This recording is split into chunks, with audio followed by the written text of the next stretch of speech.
Assalamualaikum dan selamat sejahtera.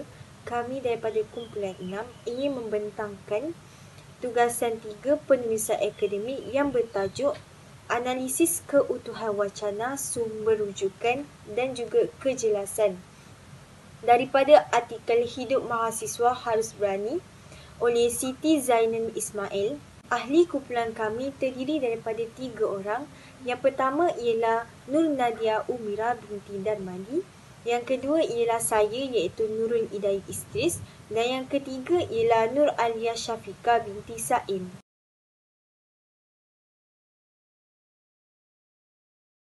Baiklah, untuk hari ini kami akan menerangkan dengan lebih lanjut tentang yang pertama, definisi wacana. Yang kedua, konsep keutuhan wacana. Yang ketiga, analisis keutuhan wacana dalam artikel.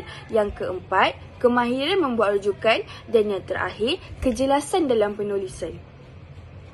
Baiklah, yang pertama, definisi wacana.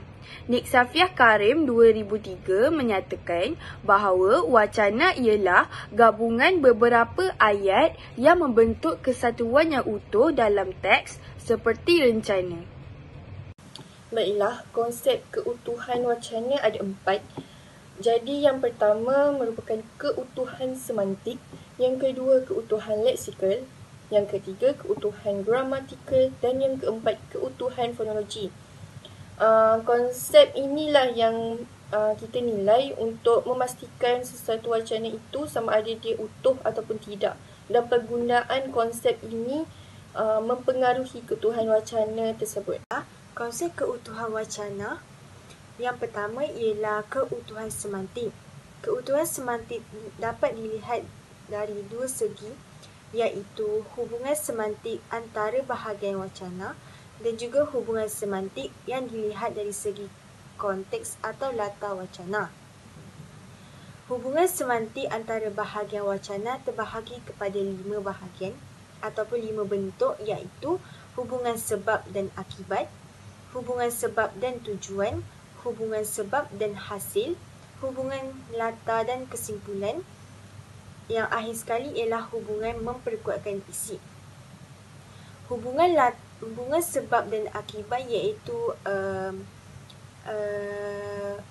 mempunyai alasan dan mempunyai kesan dia. Contohnya, Ali tidak bersungguh-sungguh dalam pembelajaran. Sebab akibatnya dia gagal dalam peperiksaan. Hubungan sebab dan tujuan iaitu mesti mempunyai alasan dan tujuan kenapa kita menyatakan alasan tersebut. Keutuhan semantik yang kedua ialah hubungan semantik yang dilihat dari segi konteks atau latar wacana. Hubungan semantik ini terdiri daripada 3 bentuk, iaitu kesatuan tajuk atau topik, hubungan sosial antara penutur dan pendengar, yang terakhir ialah laras bahasa yang bersesuaian. Kalau macam kesatuan tajuk atau topik tu, tajuk tu perlu ada kesinambungan dengan isi yang dinyatakan. Manakala laras bahasa yang bersesuaian tu, kita perlu menggunakan laras bahasa yang relevan dengan topik yang dibincangkan tu. Seterusnya ialah analisis contoh keutuhan semantik berdasarkan artikel. Apa yang saya dapat lihat dalam artikel ini, ayatnya ialah minggu mampram di kampus asri wajib dilalui oleh pelajar atau mahasiswa baharu di kampus Indonesia. Asri telah ditubuhkan oleh cadangan para seniman dan sokongan Insinyur Soekarno, Presiden Indonesia. Ayat contoh ini mempunyai keutuhan semantik yang berbentuk hubungan latar dan kesimpulan. Minggu mampram di kampus asri wajib dilalui oleh pelajar atau mahasiswa baharu di kampus Indonesia merupakan hubungan latar. Manakala hubungan kesimpulannya ialah asri telah ditubuhkan oleh cadangan para seniman dan sokongan Insinyur Soekarno, iaitu Presiden Indonesia. Seterusnya ialah contoh yang kedua bagi hubungan latar dan kesimpulan ialah acara rasmi berlaku di Aula Kepatihan Yogyakarta. Data ini telah saya peroleh di Kedutaan Besar Republik Indonesia Kuala Lumpur. Hubungan latar, ayat bagi hubungan latar ialah acara rasmi berlaku di Aula Kepatihan Yogyakarta. Manakala kesimpulannya ialah data ini telah saya peroleh di Kedutaan Besar Republik Indonesia Kuala Lumpur. Contoh yang seterusnya ialah untuk perbelanjaan kuliah, khususnya perkakas lukisan, saya harus berjimat. Di sini kita dapat lihat contoh dalam bentuk hubungan sebab dan tujuan. Contoh ayat hubungan tujuan ialah untuk perbelanjaan kuliah, manakala hubungan sebabnya ialah saya harus berjimat. Contoh yang seterusnya yang terdapat dalam artikel ini ialah saya memilih kawasan itu untuk melakar kerana ramai rombongan pelancong barat yang suka membeli lukisan kecil yang mudah disimpan. Di sini kita dapat lihat berkaitan hubungan sebab dan tujuan. Hubungan tujuannya ialah saya memilih kawasan itu untuk melakar. Sebabnya kerana ramai rombongan pelancong barat yang suka membeli lukisan kecil. Konsep keutuhan leksikal. Keutuhan leksikal ni dia dilihat berdasarkan pemilihan dan penggunaan perkataan yang sesuai dengan makna yang ingin disampaikan. Selain itu, keutuhan leksikal juga dia sifat dan fungsi perkataan itu sendiri boleh ditafsirkan lebih dari satu makna. Maksudnya kat sini, perkataan yang digunakan dalam wacana tu mempunyai variasi makna atau makna yang pelbagai. Menurut Michael McChatty pula, pada tahun 1991, bentuk leksikal yang mempunyai pertautan makna dan akan mempengaruhi kejelasan sesebuah wacana. Di sini maksudnya sesebuah wacana tu juga dipengaruhi keutuhan wacana itu sendiri dipengaruhi oleh penggunaan konsep leksikal. Semakin banyak penggunaan perkataan yang mempunyai konsep leksikal, semakin utuh wacana tersebut. Seterusnya, konsep semantik dalam pemilihan leksikal. Konsep semantik ini dapat dilihat dalam 7 aspek.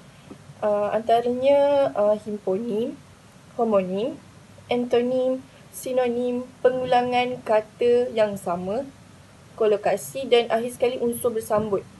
Ketujuh-tujuh unsur ini merupakan konsep semantik yang diambil dalam pemilihan leksikal. Jadi, apakah yang dimaksudkan dengan himponim? Hiponim ini bermaksud kata yang maknanya terangkum dalam makna kata lain. Manakala homonim pula merujuk kepada perbezaan makna berdasarkan konteks dan situasi atau kata yang bunyinya sama tetapi mempunyai erti yang berlainan.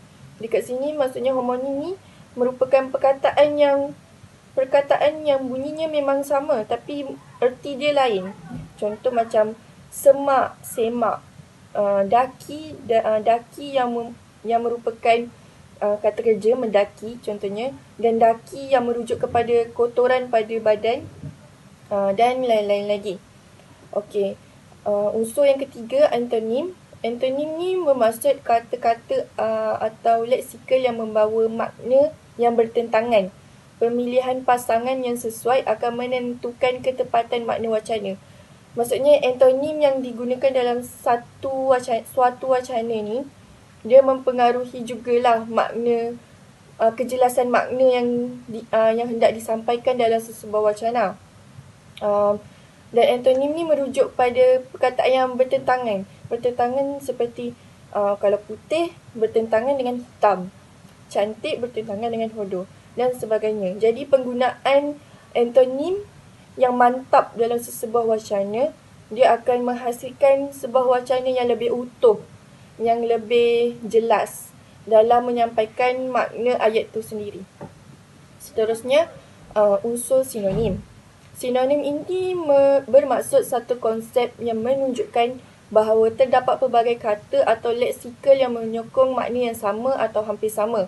Dekat sini dia merujuk kepada penggunaan perkataan yang berlainan, tapi ertinya dia menunjukkan satu erti yang samalah, macam penggunaan perkataan yang berbeza, tetapi perkataan-perkataan itu mempunyai erti yang sama.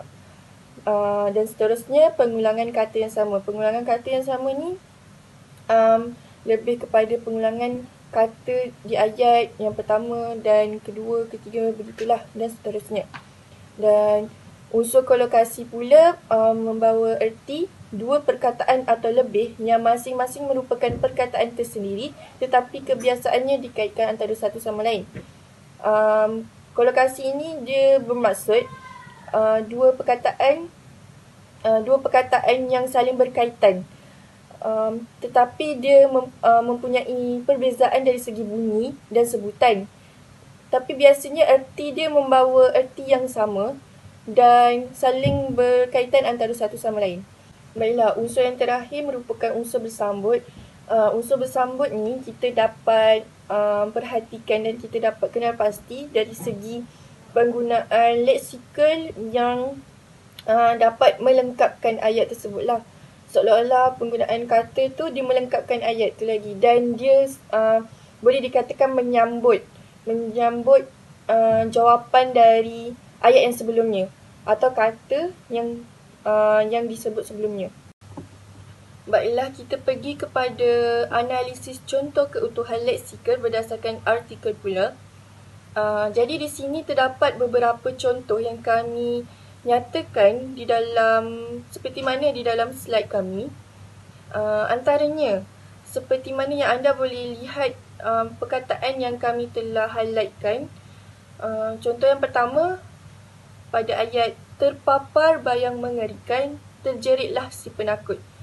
Okey, di sini kita dapat lihat penggunaan unsur sambutan, di mana terjeritlah si penakut merupakan unsur sambutan kepada ayat yang sebelumnya.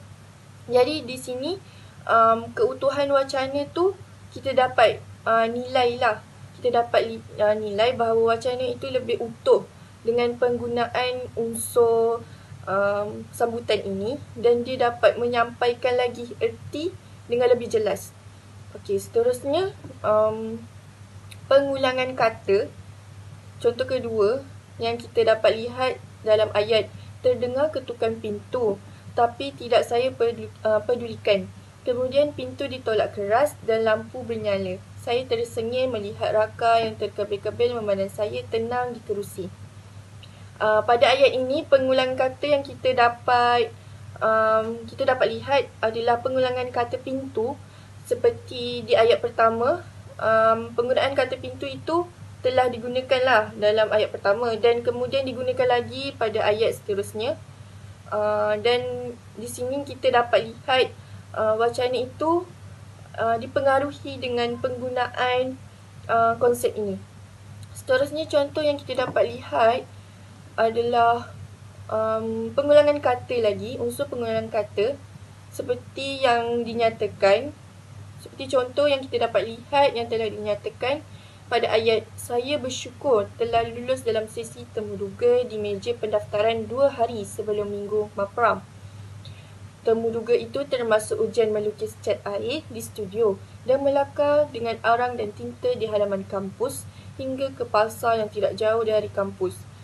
Okey, seterusnya, semua karya temuduga telah disahkan. Saya berbakat untuk mengikuti program seni lukis dan grafik di ASRI tahun 1970. Di sini pengulangan kata yang dapat dilihat ialah pengulangan perkataan temuduga. Seperti yang kami telah highlightkan, temuduga ini penggunaannya telah diulang sebanyak 3 kali berturut-turut. Bermula dari ayat yang pertama, seterusnya ayat yang kedua dan ayat yang ketiga juga menggunakan perkataan itu lagi. Perkataan yang sama diulang sebanyak 3 kali. Dan antara contoh lain juga dan merupakan contoh untuk unsur pengulangan kata lagi. Kita dapat lihat pada ayat maka tibalah minggu sesuai kenal, disebut juga minggu peloncor. Di sini pengulangan perkataan minggu yang berulang sebanyak 2 kali, dan contoh yang menunjukkan unsur pengulangan kata lagi kita dapat lihat pada ayat kelengkapan berupa topi anyaman daripada bekas tampil bulat seakan-akan topi petani atau nelayan. Topi itu sesuai bagi menghindari cuaca panas atau hujan. Jadi di sini pengulangan perkataan topi sebanyak 3 kali dalam 2 ayat juga menunjukkan unsur pengulangan kata ini.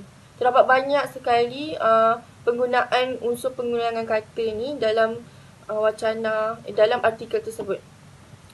Okey, kita pergi kepada contoh yang seterusnya. Yang kita dapat lihat adalah contoh antonim. Contoh antonim yang merujuk kepada pertentangan antara dua perkataan atau perkataan yang mempunyai makna yang bertentangan dengan perkataan yang lainnya. Seperti yang dalam artikel ini, seperti yang dinyatakan di dalam artikel ini. Unsur antonim yang kita dapat lihat adalah penggunaan perkataan panas dan hujan. Ayat yang kita ambil adalah topi itu sesuai bagi menghindari cuaca panas atau hujan. Panas dan hujan di sini menunjukkan cuaca yang bertentangan lah. Cuaca panas bertentangan dengan cuaca hujan sejuk. Jadi di sini kita dapat penggunaan unsur antonim dalam wacana tersebut. Antara contoh yang seterusnya adalah contoh untuk unsur antonim juga. Di ayat, pemandangan mapram tersorot ke arah mahasiswa-mahasiswi yang beratur di halaman depan kampus. Jadi penggunaan perkataan mahasiswa-mahasiswi yang merujuk kepada pelajar-pelajar lelaki dan pelajar-pelajar perempuan di kampus tersebutlah yang menunjukkan pertentangan antara dua perkataan tersebut. Okey. Antara contoh yang lain kita dapat kena pasti adalah contoh pada ayat mujur saja ucapan Rektor Bapa Abbas Ali Bashar tidak berjela-jela kerana hujan gerimis mula merenyai. Terucap juga ungkapannya, kita dikunjungi puteri Malaysia yang pertama mencari ilmu di Asri. Dalam ayat ni kita dapat lihat perkataan ucapan dan ungkapan yang di-highlightkan itu merupakan konsep kolokasi yang menunjukkan erti penggunaan dua perkataan yang saling berkaitan tetapi berbeza dari segi erti dan makna. Seterusnya contoh yang kita dapat lihat lagi adalah contoh pengulangan kata seperti perkataan berarak berulang sebanyak 2 kali pada ayat kami berbaris berjalan berarak melewati lapangan beralun-alun masuk ke jalan Malioboro menuju ke jalan Solo lalu masuk ke simpang menuju jalan Kaliurang. Inilah detik getir kerana kami akan berarak jalan kaki untuk menuju ke daerah pergunungan Kaliurang. Di sini pengulangan kata yang sama secara berturut-turut sebanyak 2 kali juga merupakan contoh seperti yang dinyatakan sebelum ini, contoh pengulangan kata lah. Jadi di sini terdapat banyak sekali contoh untuk unsur pengulangan kata yang kita dapat lihat. Dan contoh seterusnya juga merupakan unsur pengulangan kata pada ayat yang sama juga, tetapi pengulangan kata bagi perkataan menuju pada ayat yang sama. Jadi bermula dari ayat kami berbaris berjalan berarak melewati lapangan beralun-alun masuk ke jalan Malioboro menuju ke jalan Solo lalu masuk ke simpang menuju jalan Kaliurang. Inilah detik getir kerana kami akan berarak jalan kaki untuk menuju ke daerah pergunungan Kaliurang. Pengulangan sebanyak 3 kali dalam 2 ayat tersebut. Jadi di sini banyaklah contoh yang kita dapat kemukakan dan perkara ini mempengaruhi keutuhan wacana dalam artikel ini. Baiklah, yang seterusnya, keutuhan gramatikal.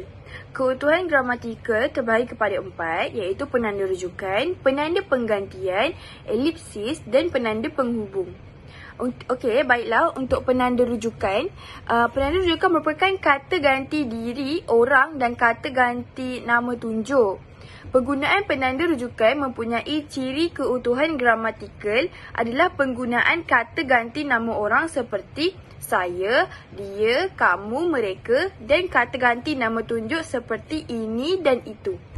Seterusnya, penanda penggantian. Terdiri daripada penanda penggantian nominal, verbal dan klausa. Penggantian nominal ialah penggantian yang dilakukan terhadap kata nama atau frasa nama. Penggantian verbal melibatkan penggantian terhadap frasa kerja. Penggantian klausa melibatkan penggantian sebahagian daripada ayat. Baiklah, seterusnya elipsis. Unsur pelenyapan untuk mengelakkan pengulangan maklumat dalam ayat seterusnya. Seterusnya, untuk elipsis, pengguguran kata atau frasa yang telah dinyatakan dalam ayat sebelumnya. Akhir sekali, penanda penghubung. Berfungsi menjalinkan perkataan dengan perkataan, frasa dengan frasa, klausa dengan klausa dan ayat dengan ayat. Keutuhan gramatikal dapat diberi contoh berdasarkan artikel yang telah dianalisis. Seperti contoh, penggunaan perkataan saya yang banyak digunakan menunjukkan kemantapan keutuhan gramatikal di dalam sesebuah artikel.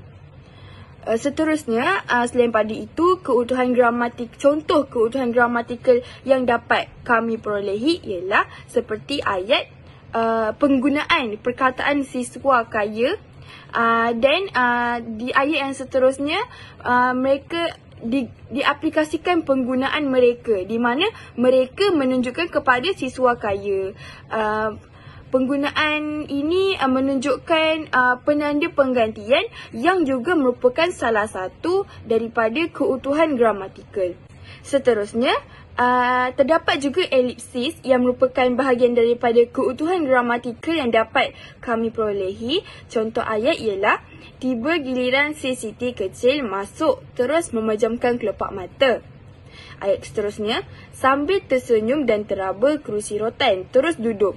Ini menunjukkan pengguguran kata ataupun di mana pelenyapan daripada ayat pertama.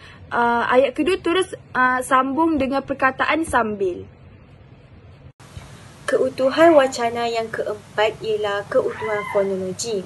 Keutuhan fonologi ini dapat dilihat dari segi hentian suara, nada suara dan juga intonasi suara.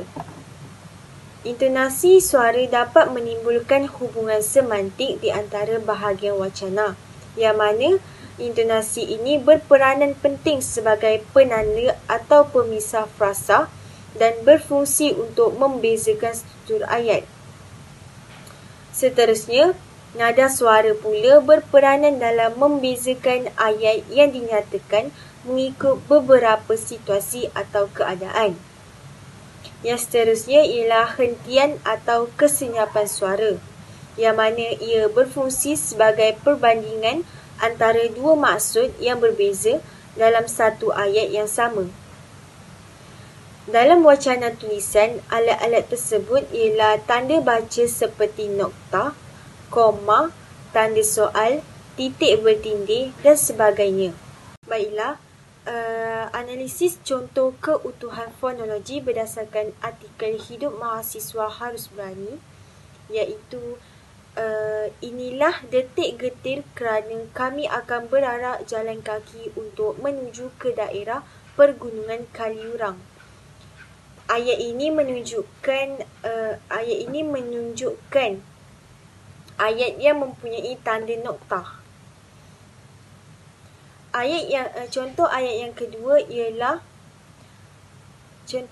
tanya yang kedua ialah akan dikerjain para raka, iaitu rakan kakak terhadap mahasiswa baharu. Ayat ini menunjukkan tanda tanya. Contoh yang ketiga pula ialah deraan apa ini, yang mana ayat ini menunjukkan ayat tanya ataupun tanda soal. Seterusnya pula ialah datanglah tugasan sketsa mingguan daripada asisten dosen Nyoman Gunarasa. Maka, makin lancarlah saya melakar dengan cepat. Ayat ini menunjukkan penggunaan tanda nokta dan juga tanda koma. Baiklah, untuk lebih lanjut, saya akan menerangkan tentang kejelasan penulisan berdasarkan artikel yang telah kami analisis. Yang pertama, berdasarkan artikel, kami dapat menganalisis bahawa penulis mempunyai koheren dan kohesi yang mantap dalam artikel yang ditulis. Seterusnya, artikel ditulis menggunakan bahasa yang teratur dan tersusun. Seterusnya, penulisan artikel mempunyai tujuan penyampaian yang jelas dan logik. Dan akhir sekali, penyusunan ayat oleh penulis yang digunakan dalam perenggan mencapai kejelasan dalam penulisan. Maksudnya, kita faham apa yang nak disampaikan oleh penulis. Maksud kohesi dan koheren. Yang pertama, menurut Michael Halliday dan Ruqayyah Hassan 1980, kohesi adalah pertautan antara ciri-ciri linguistik yang menghubungkan suatu urutan ayat. Seterusnya, maksud koheren. Menurut Asma Haji Omar 1993, koheren ialah kesinambungan atau keikatan antara satu ayat dengan yang lain dalam sesebuah wacana. Baiklah, seterusnya kita akan pergi pula kepada contoh kohesi berdasarkan artikel yang dianalisis. Kita rujuk dulu kepada definisi kohesi. Jadi, kohesi ni definisinya adalah hubungan antara bahagian dalam teks yang ditandai penggunaan unsur bahasa. Kat sini dia membawa maksud bahawa kohesi ni sebenarnya beberapa bahagian ayat yang saling bertautan dan berkaitan lah yang digunakan dalam suatu wacana. Jadi contoh yang kami dapat lampirkan seperti mana dalam slide, bermula dari ayat yang pertama sebagai contoh, acara rasmi berlaku di Aula Kepatihan Yogyakarta. Data ini telah saya peroleh di Kedutaan Besar Republik Indonesia Kuala Lumpur. Jadi dekat sini kita dapat lihat di mana acara rasmi berlaku di Aula Kepatihan Yogyakarta merupakan ayat asal. Bukan ayat asal, di sini lebih kepada ayat pertama lah, ayat asasnya. Dan kemudian data ini merujuk kepada ayat pertama yang dinyatakan tadi.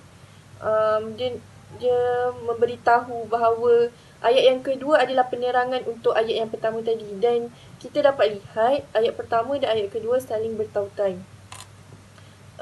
Contoh yang lain yang kami dapat sertakan sekali dalam slide ini adalah pada ayat kelengkapan berupa topi anyaman daripada bekas tampi bulat, seakan-akan topi petani atau nelayan. Topi itu sesuai bagi menghindari cuaca panas atau hujan. Jadi dekat sini pun kita dapat lihat bahawa dua ayat tersebut saling bertautan, di mana pada ayat pertama dia menceritakan tentang kelengkapan yang berupa topi itu diperbuat daripada bekas tampi bulat, seakan-akan topi petani atau nelayan. Dan kemudian dia menerangkan lagi bahawa topi itu sesuai bagi menghindari cuaca panas atau hujan. Pertautan antara dua ayat ini merupakan konsep kohesi yang kita dapat lihat dengan jelas, dan hal ini mempengaruhi juga keutuhan wacana dalam artikel tersebut. Baiklah, berdasarkan contoh koheren yang terdapat dalam artikel yang telah kami analisis ialah yang pertama perenggan dengan perenggan, yang kedua ayat dengan ayat. Koheren ni ialah kesinambungan ataupun keikatan antara satu ayat dengan ayat yang lain, satu perenggan dengan perenggan yang lain dan sebagainya. Kat sini kita boleh tengok koheren yang terdapat dalam artikel ialah perenggan dengan perenggan. Maksudnya antara perenggan pertama dengan perenggan kedua ada salah satu macam kesinambungan ataupun mengikut turutan isi. Seterusnya ayat dengan ayat.